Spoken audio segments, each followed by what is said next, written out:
Let's be honest, we all hit those moments where life feels a bit, well, on repeat. Same old routines, same places. It's comfortable, sure, but does it truly spark anything anymore? What if I told you there's a simple, scientifically backed way to not just feel happier, but to actively rewire your brain for resilience, unlock hidden potential, and truly expand who you are? Today, we're taking a deep dive into the fascinating world of novelty and exploration. We've titled this deep dive, The Happiness of Trying Something New. Embrace the unknown for excitement. We've pulled together compelling insights from, brain science, psychological studies, and personal development experts. Our mission is to uncover why stepping out of your comfort zone is so incredibly beneficial, how your brain actually responds, and perhaps most importantly, practical ways for you to welcome new experiences into your life, whether they're big leaps or tiny steps. So let's start with the immediate question. What's actually happening in our brains the moment we decide to try something new, beyond just a vague good feeling? Right. What's fascinating here is that your brain is incredibly well equipped for this. There's a specific region, kind of deep in the middle, often called the novelty center, technically known as the substantia nigroventral tegmental area, or SNVTA for short. When you encounter or, do something new, this area lights up. It's almost like your brain's personal discovery engine, triggering a cascade of neurochemicals. So the brain's reward system, right? Is this where dopamine, that feel-good chemical, kicks in? Absolutely. Dopamine is key here. It's that chemical rush that makes you feel good and rewarded. Every time you take a leap, try something new, you're literally training your brain to remember these positive rewards. You're building a mental pathway that says, hey, this new thing felt good, let's maybe do more like it. But it's not just dopamine. New experiences can also release adrenaline and endorphins. These contribute to feelings of exhilaration, pride, that sort of natural high you feel after conquering a challenge. Plus, this whole process actually creates new neural connections. It's essentially rewiring your brain to be more adaptable. Wow. It's amazing how tangible that connection is. So this isn't just theory then. There's actual research backing how daily variety impacts our happiness. Oh, definitely. A significant study, I think it was from the National Science Foundation, found a direct and pretty substantial link. They tracked participants' daily routines and found that on days with more variability, people visiting more diverse locations or spending proportionate time in different environments, they reported feeling more happy, excited, strong, relaxed, and attentive. Okay, so real feelings linked to real actions. Exactly.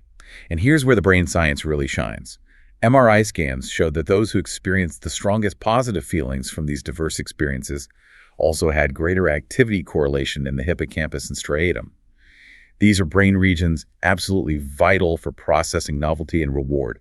It's a powerful, quantifiable link between exploring and feeling good. That's incredibly insightful. And crucially, it sounds like we're not talking about needing a grand expedition to spark this, right? Can we tap into this reward system in our everyday lives? Precisely. Yeah. And that's the hopeful part. The research really emphasizes that even small shifts can yield these pretty profound benefits. Think about taking a different route to the grocery store, trying a new home exercise routine you saw online, or simply turning off your phone during dinner and, engaging differently with your family. Yeah. These tiny shifts can break you out of old habits and start activating that novelty center. It proves that novelty isn't just for globetrotters. Okay, so beyond that instant chemical boost, that immediate good feeling, what's the long game here? How does this habit of seeking novelty impact our overall well-being and personal development over time? Right. If we zoom out and connect this to the bigger picture, the benefits are truly comprehensive and long-lasting. They shape not just your days, but really who you become. Firstly, there's immense personal growth and self-discovery. New experiences challenge us, they push our boundaries, and they help us uncover parts of ourselves we didn't even know existed. You learn so much about your own resilience and preferences when you step into the unknown. Like learning a new skill, I imagine, which then kind of builds on itself. Exactly. That leads directly to skill acquisition and adaptability. You're not just learning, say, a new recipe. You're becoming someone who adapts to new ingredients, someone who can thrive when things change. This is an incredibly desirable trait in, all aspects of life. And successfully navigating these novel situations, it naturally boosts your confidence and self-esteem. It's more than just a fleeting good job feeling. Each successful novel experience builds a concrete reference point in your brain. It's essentially updating your self-perception to, okay, I can handle new things. This fundamentally rewires your belief in your own capabilities. That makes sense. It's like building evidence for yourself. That's a great way to put it. And as you engage with new things, your horizons expand. Your mind opens to different ways of thinking, literally forging new neural pathways. This stimulates your brain and significantly enhances creativity and problem-solving abilities. It isn't just about coming up with new ideas, but maybe seeing old problems with fresh eyes. So it's not just about what you gain, like new skills, but also how you handle what life throws your way. That's a really powerful distinction. Facing and overcoming challenges in new situations is a potent way to build resilience. It helps you develop mental toughness that allows you to bounce back not just from external setbacks, but from the internal discomfort of the unknown itself, which is huge. And for sheer enjoyment, new activities can help you find your flow, that incredibly engaging state where you're so immersed, time just kind of vanishes. Oh, yeah, I know that feeling. What's interesting is that beginners often find themselves in flow more easily, maybe because they're fully focused on learning and trying something new without the pressure of perfection or, a critical eye yet. I can definitely relate to that feeling of losing track of time when I'm really absorbed in something new. And what about stress? Does novelty actually help with managing stress? Yes, profoundly. Hobbies and new experiences offer a crucial stress relief mechanism. They provide a vital break from daily pressures, a space to relax, recharge. This significantly improves overall mental well-being while reducing stress. Think of it as active engagement being a form of self-care. And from a cognitive perspective, learning new things is like a workout for your brain. It enhances cognitive abilities like focus, attention to detail, memory recall, problem solving. This continuous learning might even help reduce the risk of cognitive decline as we age. Okay, so if all this is so good for us, brain boosts, growth, resilience, less stress, why do we so often find ourselves hitting the brakes? Why is it so tempting to stay cozy in our comfort zones, even when we know, deep down, it might not be serving us anymore? Yeah, that raises a critical question about our intrinsic motivations and the psychological barriers that keep us kind of rooted. Your comfort zone, it's essentially a psychologically safe space. It's where you control your environment to limit stress or anxiety. It often shows up as routine. Your favorite chair, the same music, the familiar path you walk. While it provides a sense of security, taken to the extreme, it's a trap. It limits growth and discovery. It sounds like a bit of a double-edged sword then. It feels good, safe, but it can really hold us back. Precisely. Yeah. And the primary reasons we hesitate often stem from fear. There's the daunting fear of failure, the possibility of not succeeding or not being good enough. Then there's the pervasive fear of the unknown itself. Just the sheer uncertainty about what to expect, which can create significant anxiety. It literally feels like swimming against the current to do something outside our routine. Yeah, that uncertainty can be paralyzing. It really can. We also often carry a fear of judgment from others, concerned about how we might be perceived if we fail or make mistakes. Ultimately, this can lead to what some psychologists call the avoidance trap. We become so afraid of feeling fear itself that we avoid new experiences altogether, which ironically blocks us from the very dopamine rush of accomplishment that we actually crave. Wow, that's a powerful cycle to get caught in.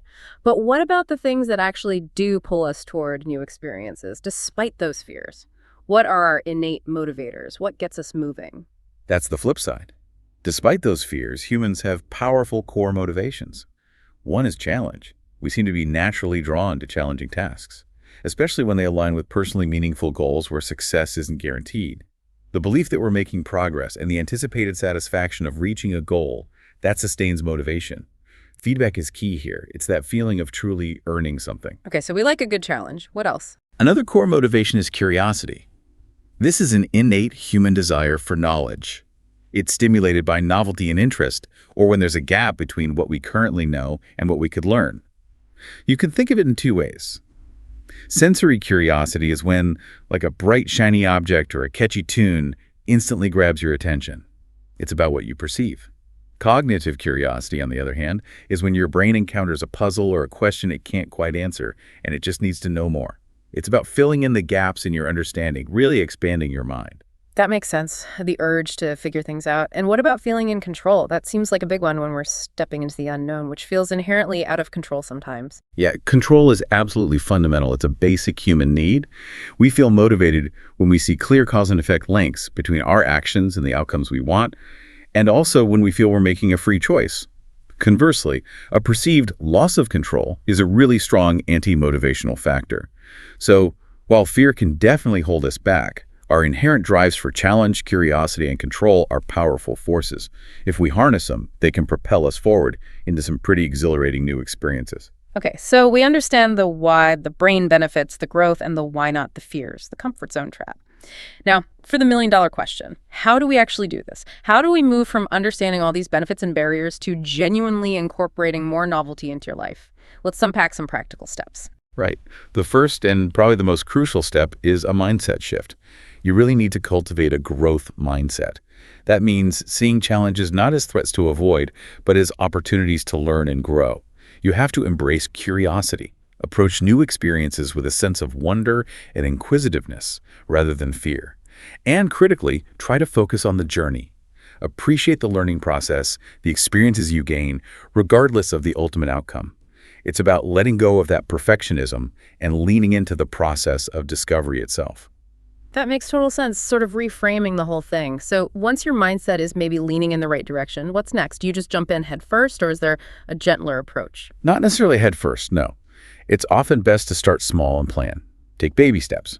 Begin with small, manageable changes or new activities. Like we mentioned, switch up your daily routine, turn off your phone during dinner, wear different clothes, take a new walking route, or finally try that podcast your friends keep recommending. Little thing. Exactly. Then maybe set achievable goals for each new experience to build momentum. Small wins add up. And before you dive into something bigger, prepare and plan. Research it. Educate yourself about the new activity. This helps reduce uncertainty and build confidence. Outline the steps needed, if that helps. Okay, plan a little. What if you feel that fear creeping in, or you just need an extra push to get started or stick with it? That's where seeking support and connection is incredibly valuable. If you're finding it tough, maybe find a mentor or coach who is experienced in whatever you want to try. You could also join a community, engage with groups or clubs that share similar interests. Sharing the journey can strengthen bonds, provide invaluable encouragement, and, honestly, offer some accountability. Makes it less lonely, too. For sure. And don't hesitate to lean on your existing support system, friends, family, colleagues. They can offer guidance and encouragement, really empowering you to embrace change. And what about when things inevitably don't go as planned or you stumble a bit? Because that's almost guaranteed with anything new, right? It absolutely is. And that's a key moment to learn how to embrace failure and reflect. View failures not as setbacks, but as learning opportunities. Analyze what went wrong, how you might improve. I remember trying to learn a new language, and my first attempts at speaking were hilariously bad. It would have been easy to give up. But seeing those mistakes as just data, as feedback, really shifted my perspective. It made it less personal. That's a good way to think about it. Yeah. And importantly, celebrate effort. Recognize and celebrate the courage you put into trying something new, regardless of the outcome. Just showing up is huge. And practice self-reflection regularly. Maybe keep a journal. It can help you maintain a positive perspective and document your growth. It allows you to look back and truly see how far you've come. So it's really about being kind to yourself through the process and recognizing the courage it takes, not just the result. Yes, absolutely. And also, actively managing your well-being throughout. Practice mindfulness to stay present in the moment rather than worrying about potential outcomes. Use techniques like deep breathing or meditation maybe to manage stress if it crops up. Identify your values, reflect on what truly makes you feel fulfilled, and choose activities that align with those values. And finally, and maybe most importantly, make it fun. Hobbies are supposed to be about pleasure and play, not perfection. If it's not enjoyable on some level, it's much, much harder to sustain. Right. It shouldn't feel like another chore. Okay, so it's one thing to kick off something new, get started, but how do we keep that spark from fizzling out? How do we ensure these amazing benefits are, long lasting? That's the long game, isn't it? And sustained engagement is crucial. Research really highlights this. While initial engagement in new skills leads to cognitive improvements like memory and problem-solving boosts, those benefits can actually decline if your engagement wanes over time. Continuous practice and active participation are vital for maintaining those cognitive gains.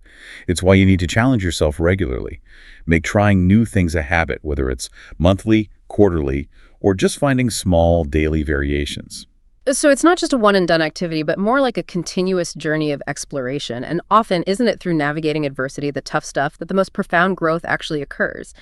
You've often shared stories about how challenges can become a catalyst for this kind of personal growth. Exactly. It's often not the easy path that teaches us the most.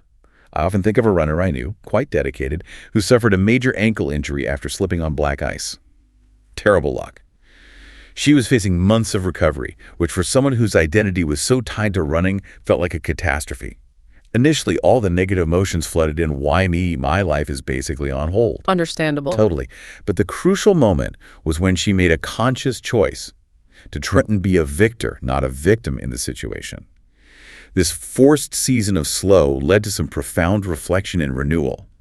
The injury, though incredibly painful, taught her deep gratefulness for just basic movement, empathy for others, facing physical limitations she hadn't understood before, the importance of actually relying on her support system, something she wasn't good at. Yeah, and the dire need to declutter a constantly overdrive schedule. This whole experience really exemplified transforming a challenge into personal growth. She emerged a stronger person, mentally and emotionally. It reminds me of that Gandhi quote, "Strength does not come from winning. Your struggles develop your strengths. When you go through hardships and decide not to surrender, that is strength." That's a powerful transformation from a deeply challenging situation. It's a potent reminder that growth isn't always comfortable, is it? Does that apply to hobbies and new skills too? That it's never really too late to find something new that genuinely transforms you? Oh, absolutely. There are countless stories of the joy of late discoveries. You hear about people learning to swim at 53 or trying handstands, wild swimming, even ice baths and ecstatic dance later in life. These new hobbies can become deeply integrated into who they are, truly transforming their world. It just proves that old saying, it's never too late to find a new passion. Any famous examples spring to mind? Well, think of someone like Billy Connolly starting painting seriously in his 70s, or Vera Wang designing her first wedding dress at 40. These weren't just fleeting interests. They became integral parts of who they are, bringing immense joy and fulfillment. It just reinforces that the journey of discovery of trying new things is truly lifelong. So just to kind of wrap up what we've explored today, we've seen how trying new things literally lights up your brain, triggering those feel-good chemicals like dopamine. We've seen how it fosters immense personal growth, builds real resilience, enhances creativity. It's really about overcoming that natural fear of the unknown by shifting your mindset, starting small, seeking support when you need it, and truly embracing the journey, not just focusing on a perfect outcome. Remember, the true happiness often lies not in perfection, but in the exploration, the play, and the continuous discovery of what you are truly capable of. So thinking about all that, what single new thing, however small it might seem, could you try this week? Something that might just unlock a new dimension of happiness or understanding for yourself. Take that tiny step, embrace your curiosity, and just let the journey unfold.